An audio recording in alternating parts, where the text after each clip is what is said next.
नमस्कार, आप देख रहे हैं बिग फाइट लाइव। आपके साथ मैं हूं श्वेता मिश्रा अवस्थी। लोकसभा चुनाव का रण बीजेपी ने लिया 400 प्लस का प्रण, लेकिन बीजेपी ये भी जानती है कि राजस्थान की 25 की 25 सीटें जीते बिना 400 प्लस का प्रण पूरा नहीं हो पाएगा। लिहाजा बीजेपी पिछली बार की तरह इस बार भी मिशन क्लीन स्वीप में जुट गई है। केंद्रीय गृह मंत्री अमित शाह ने भी मोर्चा संभाल लिया है। अमित शाह ने एक ही दिन में मेवाड़, बीकानेर और ढूंढाड़ क्षेत्र को साधने का प्रयास किया। मतलब साफ है कि अमित शाह ने एक दिन की यात्रा में ही आधे राजस्थान को साध लिया है। उन्होंने कार्यकर्ताओं को साफ मैसेज दे दिया है कि राजस्थान में इस बार भी कांग्रेस का सुपड़ा साफ करना होगा। अमित शाह ने राजस्थान में शुरुआत भी कर दी है। आने वाले दिनों में बीजेपी के कई दिग्गज नेता भी प्रचार करते दिखाई देंगे। दूसरी ओर कांग्रेस की कुछ खास तैयारियां जमीन पर दिखाई नहीं दे रही हैं। उल्टा कांग्रेस के बड़े नेता कांग्रेस का हाथ छोड़कर कमल का दामन थामने में जुटे हैं। आज बात इसी मुद्दे पर कि कांग्रेस किस प्रकार बीजेपी को रोकती है और क्या बीजेपी राजस्थान में क्लीन स्वीप करने में कामयाब हो पाएगी।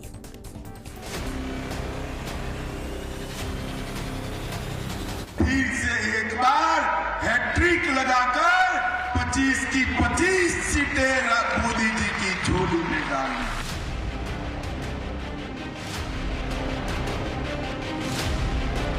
अब की बार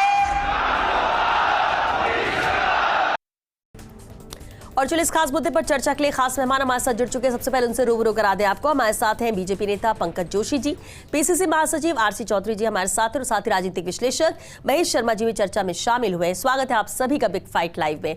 पंकज जी, आपसे शुरुआत करते हैं। अमित शाह का अहम दौरा था जहां उन्होंने साधा है तीनों अलग अलग क्षेत्रों को, और कहते हैं कि आधा राजस्थान ही साध लिया है। जीत का मंत्र तो है, लेकिन सबसे बड़ी जो चैलेंज की बात कही जा रही है वो यही कि 400 प्लस का एक बड़ा मैंडेट, बड़ा लक्ष्य लेकर चल रहे हैं, लेकिन राजस्थान की 25 की 25 सीटें जीतना भी जरूरी है। 2 बार से जीत कर आ रहे हैं, क्या इस बार भी पूरी तरह से कॉन्फिडेंट है कि इस बार भी जीत मिलेगी, भले ही राजस्थान में सरकार बीजेपी की बन गई है? देखिए श्वेता जी, हमने जब पहली बार 2014 में रहा था तो हमने जो है मंत्र रखा था, माननीय प्रधानमंत्री जी ने और माननीय शाह साहब ने मंत्र रखा था कि अब की बार बहुमत की सरकार, और सरकार बहुमत की बनी। और आप देखें तो 2019 के अंदर जो है उन्होंने कहा था कि अब की बार जो है 300 पार, और सत्ता 300 पार किया। और अब की बार जो संकल्प लिया है और जो प्रण लिया है वो लिया है कि भारतीय जनता पार्टी 370 और एनडीए 400 पार।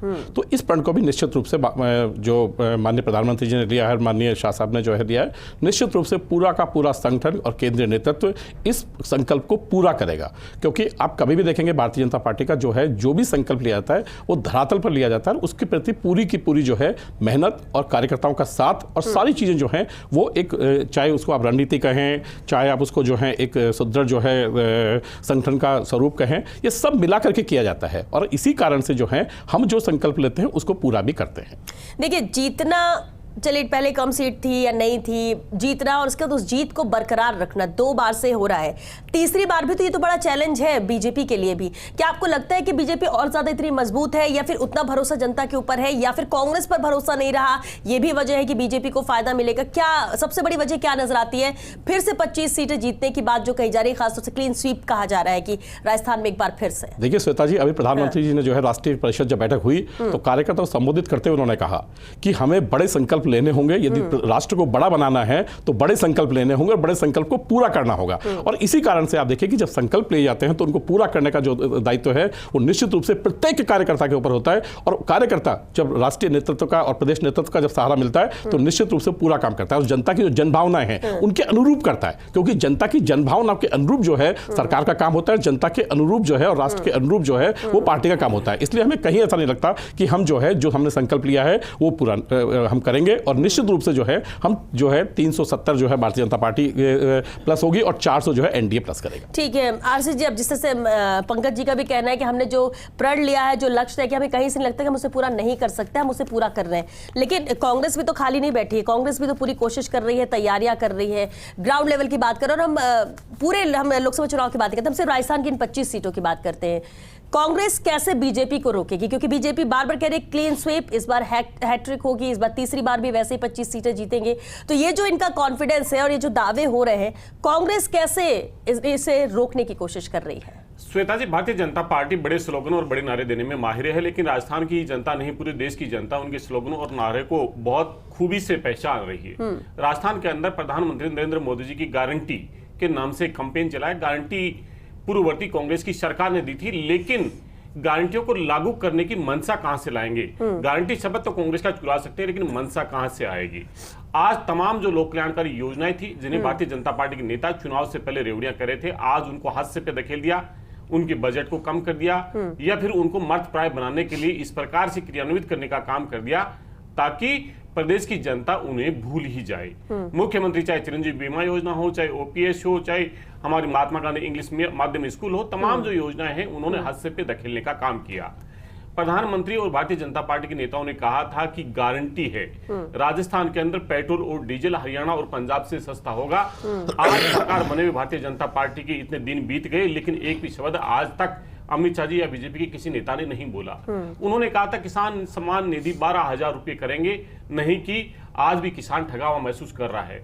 उन्होंने ये कहा था कि युवाओं के लिए हम भर्ती कैलेंडर जारी किएंगे। राजीव युवा मित्र जिन्होंने अपने जीवन को देना पड़ा, उनको हटाने का काम, युवाओं पे प्रहार करने का काम भारतीय जनता पार्टी ने किया।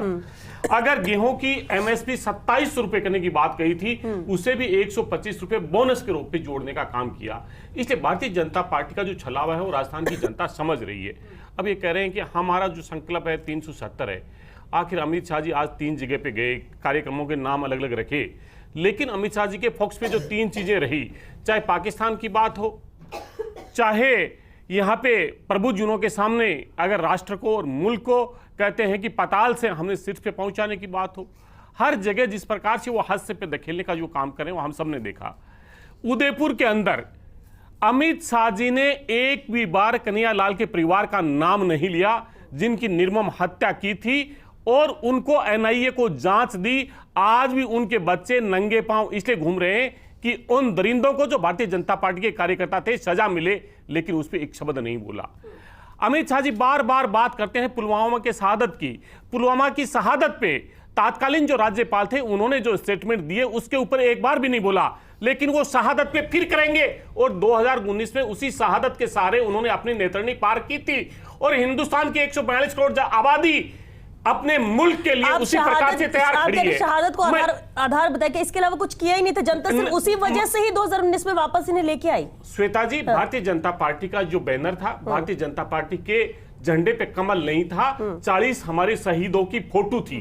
प्रधानमंत्री नरेंद्र मोदी जी ये अपील करते हुए नजर आए कि क्या आपका वोट शहादत को नहीं जाना चाहिए। अगर उनके काम पे होती तो आज भी वो काम करते। आज वो उदयपुर में गए, जो डूंगरपुर बांसवाड़ा वाया जो रतलाम जो रेल लाइन है उसका उन्होंने जिक्र नहीं किया, उसे राष्ट्रीय स्मारक को दर्जा देने का जिक्र नहीं किया। एफआरए जो कानून है 2006 जिसके तहत जो आदिवासी थे जिन्हें भूमि देने की बात थी उनकी बात नहीं की। भूमि उन्होंने आदिवासियों पे एक राष्ट्रपति का नाम तो जरूर लिया, लेकिन आदिवासियों पे जो प्रहार किया उनका जिक्र पंकज जी से लूं, लेकिन उससे पहले महेश जी का रुख करना चाहूंगे। महेश शर्मा जी भी हमारे साथ बने हो। महेश जी, बीजेपी कह रही क्लीन स्वीप, 25 की 25 सीटें हम वापस जीत के आ रहे हैं, हैट्रिक बनाएंगे, बहुत सारे दावे का आधार क्या वाकई में आप मानते हैं कि जो वादे, क्योंकि जो वादे किए पूरे नहीं किए, वो कांग्रेस लेकर चल रही कि ये बातें कही गई थी पूरे नहीं किए गए। बीजेपी कह रही कि उनकी योजनाएं इतनी है, इतना भरोसा है मोदी जी पर कि इस बार भी बड़ा लक्ष्य लेकर हम चल रहे हैं विकास को लेकर, और इसलिए जनता साथ जाएगी। लेकिन दोनों की तैयारी पर बात करें, क्या नजर आता है आपको राजस्थान के मद्देनजर? देखिए, तैयारियों की मामले में देखा जाए तो इस समय मतलब बीजेपी जरा बहुत फास्ट जा रही है, और इसी में 3 संभाग इन्होंने अमित शाह जी ने कवर किए हैं, और शीघ्र ही दूसरे जो संभाग है 7 वो भी कवर किए जाएंगे। सवाल ये आता है कि अभी कांग्रेस इस समय जो कल का जो झटका लगा है, मालवीय का मतलब बीजेपी में आए हैं, तो उसको डैमेज कंट्रोल में लगी हुई है। और हो सकता है कि वो जैसे कि खबरें मिल रही हैं कि कुछ लोग और भी शामिल हो सकते हैं, तो इस डैमेज कंट्रोल के साथ अभी वो उस स्थिति में भी नहीं आई है। और दूसरा ये कि चुनावी तैयारियों के लिए कांग्रेस अभी इतनी सतर्क नहीं है और इतनी तैयारी नहीं कर रही है। कारण यह है कि सब नेता जो है इस दौरान राहुल गांधी की यात्रा में व्यस्त हैं, लिहाजा ये एक जिसे बोलते हैं कि जो तैयारियां होनी चाहिए कांग्रेस को करनी चाहिए थी, समय व्यूह रचना और क्या मुद्दे हो सकते हैं, कैसे क्या उनके काट के निकालने की रणनीति तय करनी चाहिए, वो उसमें पिछड़ रही है। महेश जी, सॉरी माफ कीजिए पंकज जी, एक अहम बात ये भी है कि जो महेश जी ने कहा और जो इससे पहले आरसी जी कह रहे थे कि ठीक है आप वापसी की बात कर रहे हैं, लेकिन बहुत सारे ऐसे मुद्दे वादे थे जो बीजेपी ने नहीं पूरे किए, इसके बावजूद भी आप आधार बना रहे हो। दूसरा, किसान आंदोलन को लेकर बात कर रहे हैं, किसान नाराज है, जबकि किसान तो आपकी प्राथमिकता में महिला, युवा, किसान, गरीब की आप बात करते हैं। इसका असर नहीं होगा क्या 2024 के लोकसभा चुनाव में, या जो कांग्रेस मुद्दे उठा रही है? श्वेता जी, चुनाव का वक्त उतना ही है जितना 2019 में था।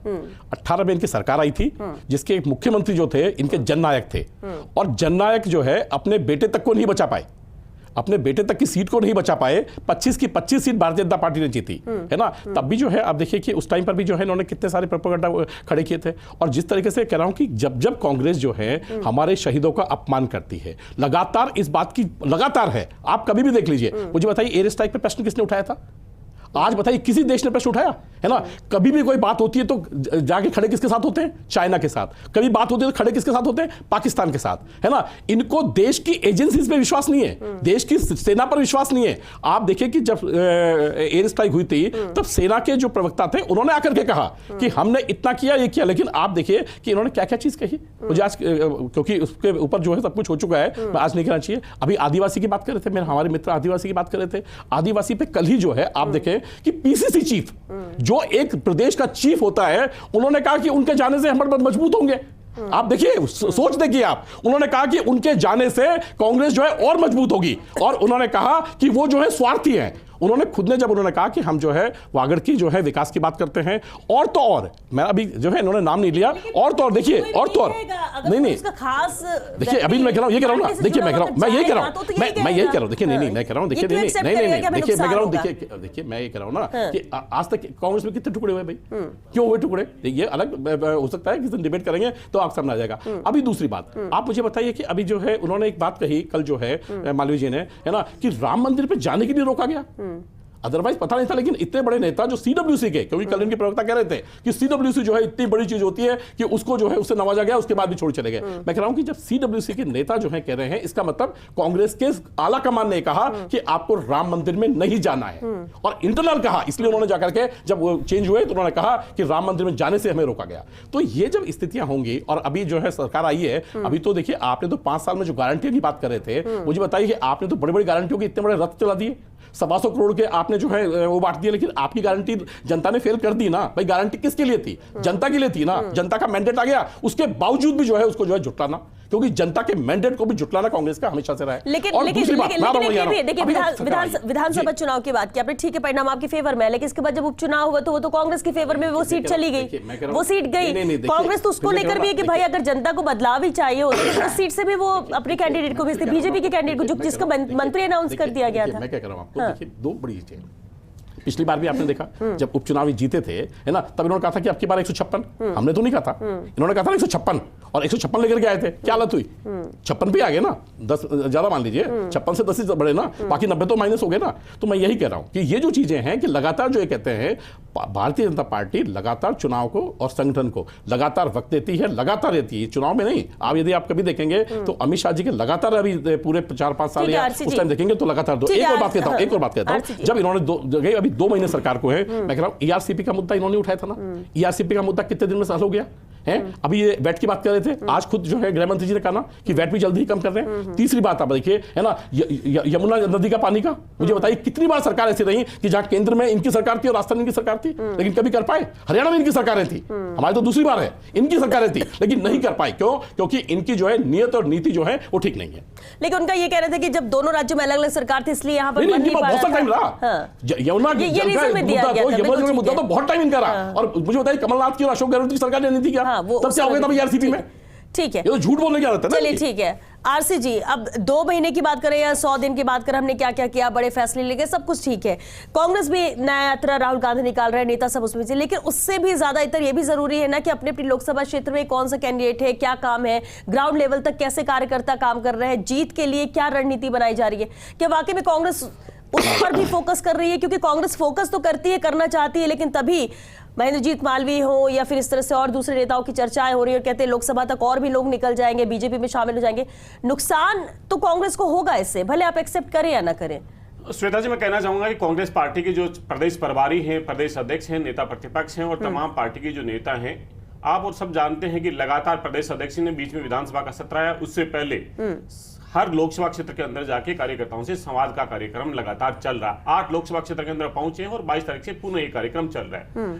पूरे जो मुख्यमंत्री हैं वो अलायंस को लेके एक कमेटी का गठन है जो पूरे राष्ट्रीय परिप्रेक्ष्य में वो काम कर रहे हैं। सचिन पायलट जी हैं, एक राज्य की जिम्मेदारी दी है, वहां पे बखूबी उसका निर्वहन कर रहे हैं। तमाम चाहे भाऊ जितेंद्र सिंह जी हो, अलग अलग जो जिम्मेदारियों का निर्वहन कर रहे हैं। अब मैं ये कहना चाहूंगा कि कांग्रेस पार्टी को नहीं, भारतीय जनता पार्टी से ये प्रश्न पूछने की बात बनती है कि जो भारतीय जनता पार्टी ये कहती है पन्ना प्रमुख हमारे पास में है, और उस भारतीय जनता पार्टी के पास में पहले नेताओं पे आरोप लगाती है, उन्हें दागदार बनाती है और फिर भारतीय जनता पार्टी अपने अंदर शामिल करके भाजपा की लॉन्ड्री से पाक साफ निकालती है। इसलिए भारतीय जनता पार्टी आज तक कोई नेता नहीं बना पाई। भारतीय जनता पार्टी ने सिर्फ लोगों को किस प्रकार से छलने का एक काम किया है वो किया।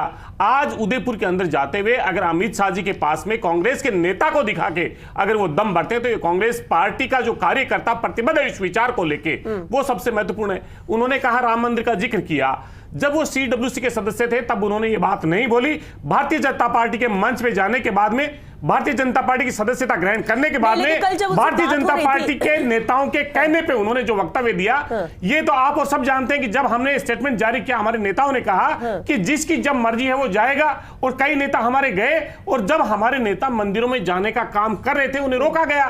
कल वाराणसी के अंदर जब राहुल गांधी जी भोले भगवान शिवनाथ के जब दर्शन करने के लिए जा रहे थे, उन्हें उसकी फोटो तक खींचने से मना कर दिया पुलिस को लगा के, क्योंकि उन्हें एक नरेशन बनाना है। मुद्दा ये नहीं है, देश की जनता का मुद्दा ये है कि बेरोजगारी सबसे अधिक है, आर्थिक असमानता पे धकेला जा रहे हैं, देश के संसाधनों को पूंजीपति मित्रों को दिया जा रहा है, देश की सुरक्षा है वो खतरे पे है। आज अमित शाह जी ने बोला, मैं कह रहा हूं थल सेना अध्यक्ष ने एनुअल जो प्रेस वार्ता करके कहा था कि चाइना ने हमारी 2000 किलोमीटर भूमि पे कब्जा कर रखा है, हमारे इतने पीपी पॉइंट है, उनमें से 24 पीपी पॉइंट पे हमें पेट्रोलिंग नहीं कर सकते। तमाम मुद्दे उन्होंने उठाए और कहा, लेकिन देश का गृह मंत्री ना देश की संसद की सुरक्षा के मुद्दे पे बोलते हैं, ना देश की जब रक्षा के मुद्दे पे बोलते हैं सिर्फ पाकिस्तान का नाम लेके, क्योंकि वो उनके पुराने भाई हैं। जब अंतरिम सरकारें बनी थी तब उन्होंने ही मुस्लिम लीग के साथ में सरकारें बनाई थी, चाहे प्रधानमंत्री जी का वहां पे बिरयानी खाने के लिए जाना हो, चाहे ISI को बुलाना हो,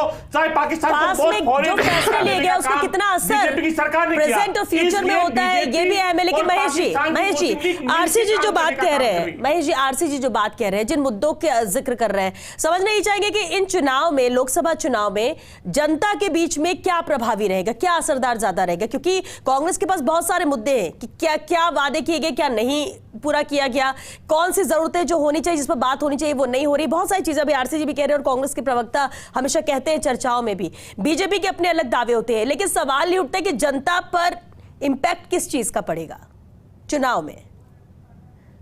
देखिए, अभी फिलहाल अगर देखा जाए तो मुख्य रूप से जो बर्निंग इश्यू है इस समय पूरे देश में, तो ये किसान आंदोलन एक नंबर। दूसरा ये है कि मोदी का जो है ना कॉन्फिडेंस 400 पार और तीसरी बार फिर से मुझे मौका मिले, तो ये वाली जो चीजें इनके बीच में एक द्वंद्व है। अब इसमें ये देखना है कि क्या मुख्य रूप से बातें उभरेगी, क्योंकि ये मान के चलिएगा कि जो किसान नेता जिस तरह से जो बात कर रहे थे आंदोलन शुरू करने से पहले कि हम मोदी के ग्राफ को नीचे लाना चाहते हैं, तो ये जो स्टेटमेंट था ये भी बहुत प्रभावशाली तरीके से उठाया गया है और किस एंगल से कहा गया है। और किसान अभी तक भी मतलब क्या कहते हैं 5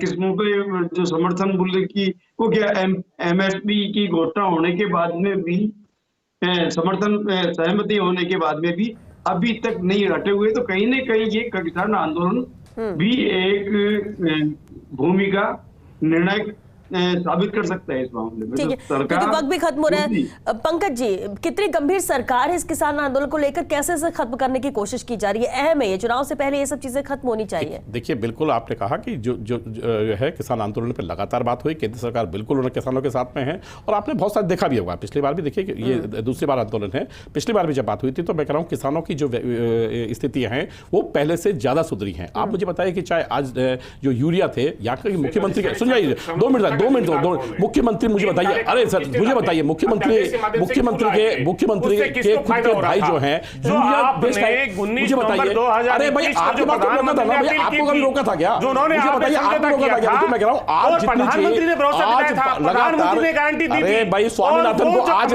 स्वामीनाथन जी को किसने बाधित नहीं किया भाई? स्वामीनाथन रिपोर्ट लागू करने के लिए कब आई रिपोर्ट? भाई रिपोर्ट कब आई? आपके पास पूरा वक्त था ना लागू करने के लिए, क्यों नहीं लागू किया भाई? भाई आप स्वामीनाथन टाइम था ना आपके पास, लेकिन आपसे नहीं हुआ। ओपीएस का टाइम था, आपके पास नहीं था। आपके पास जो है सब चीजें थी, लेकिन आपने नहीं किया। आपको केवल और केवल ये था कि हमारे लोगों की, और ये जो बात कर रहे थे कि नेता नहीं है, मैं कह रहा हूं नेता कौन बना? एक परिवार के अलावा भाई नेता बताइए शुक्रिया आप सभी का चर्चा में शामिल होने के लिए। देखिए वक्त खत्म हो चुका है, बहुत शुक्रिया। देखिए कोशिश यहाँ पर कांग्रेस कर रही है, तैयारियां कर रही है, बीजेपी भी यहाँ पर जोरदार कोशिश कर रही है। यही वजह है कि अमित शाह का दौरा होता है और उसके बाद किस तरह से अलग अलग क्षेत्रों को साधने की एक साथ कोशिश की जाती है।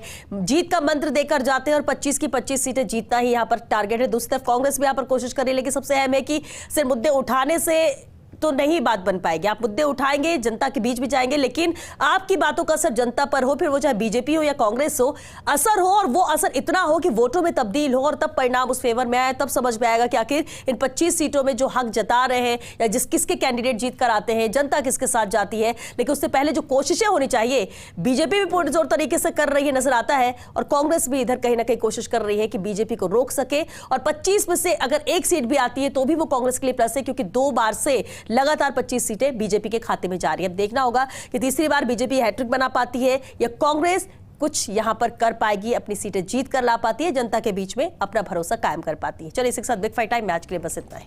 नमस्कार।